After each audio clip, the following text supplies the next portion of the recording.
What's up guys, Houndish here, and today we are back in Destiny 2 for another weekly reset, and of course it's July 28th, so we're now well into Season of Arrivals, and this week is perhaps a quiet one. We're not entirely sure. There would of course be a new chapter in the Interference mission, the weekly quest and everything associated with the Recaster to unlock that. We'll cover any new stuff there, but otherwise this week we have our typical reset, the vendors, and major activities to cover, as well as a separate Bungie deep dive into the Prophecy Dungeon, which could be pretty neat. And so we'll round up what we need to know for now for this week, and if you guys do enjoy the video, a rating below very much helps me out. But otherwise, let's get into it. So as we get into the weekly reset inside of the game guys right here, we can see initially we get the expected means to an end quest popping up in the milestone tray. And so nothing immediately unexpected right there, but of course we'll have to see what the contents of the interference mission itself are going to be once we get this quest done. And initially, as always, we've got to complete the Contact Public event, and that'll be followed up by the step to collect Umbral Traces. And if you're curious, the Contact event this week will be located on Siren's Watch on Titan. And so, as always, if there is anything kind of super unexpected or cool, I will be sure to keep you posted.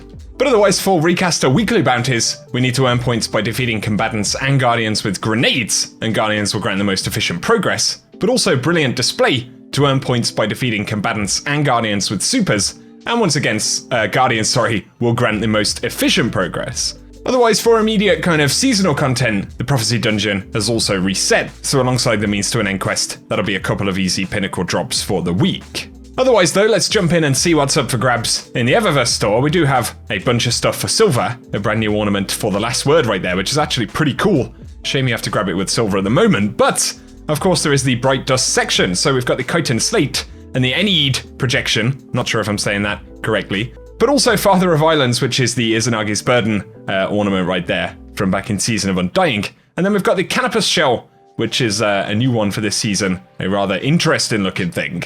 And then on the main Bright Dust page, we do have the Pyrrhic Victory, if that's how you say that, from back in Black Armory, that one is. We've also got the August Shell from this season, available for grabs with Bright Dust. And then we've got the VG-17 Flying Fortress, another ship for this season, a rather curious looking thing.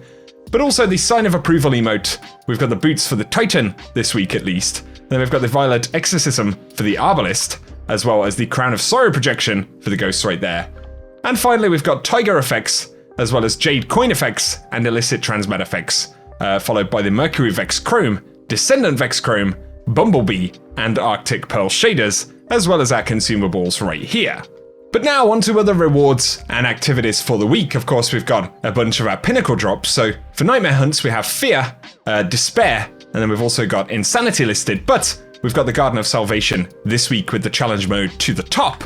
So some extra pinnacles right there, as well, of course, as the Pit of Heresy Pinnacle. And that will, of course, include the playlist drops right there. But then we've got the Nightfall ordeal for this week, and it's going to be Savathun sung in the new Pacific Arcology. So have extra fun with that one if you're jumping in for the Grandmaster, which last week was very, very difficult. We'll have to see how it turns out this week.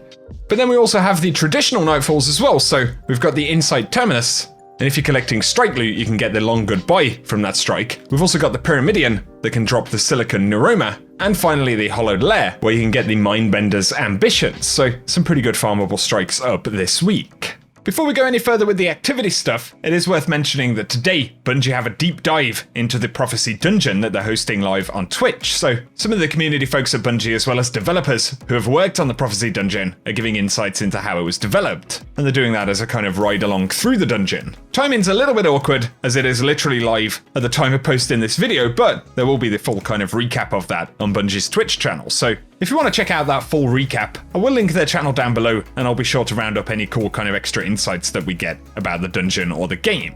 Taking a quick look at the prestige raid modifiers for Leviathan, we've got Gladiator, and then we've got Armsmaster this week requiring a kinetic sidearm, an energy scout rifle, and a sword in the power slot. Don't forget also that you can turn in tokens and things like that over at Werner and Benedict. This week's new flashpoint will be for the Tangled Shore though, and for Crucible playlists we have Mayhem as well as Breakthrough, and then Trials will return on Friday's daily reset.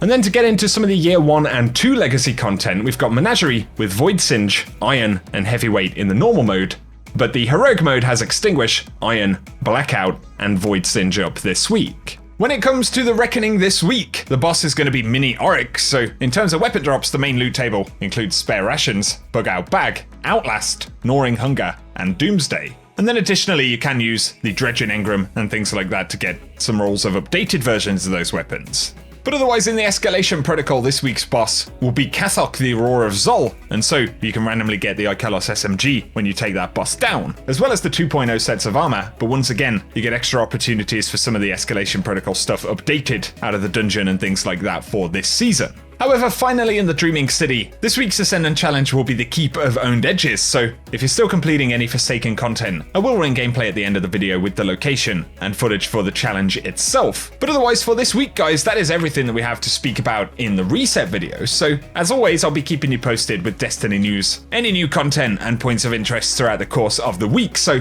be sure to get subscribed here on the channel, and you can turn on notifications if you do enjoy the content, and I'll be sure to keep you posted on everything related to the game. But otherwise, for today, I appreciate you tuning in. Let us know if you're jumping into D2, and if you found the video useful, a rating below very much helps me out. But otherwise, for now, whatever you get up to, I hope you have an awesome day.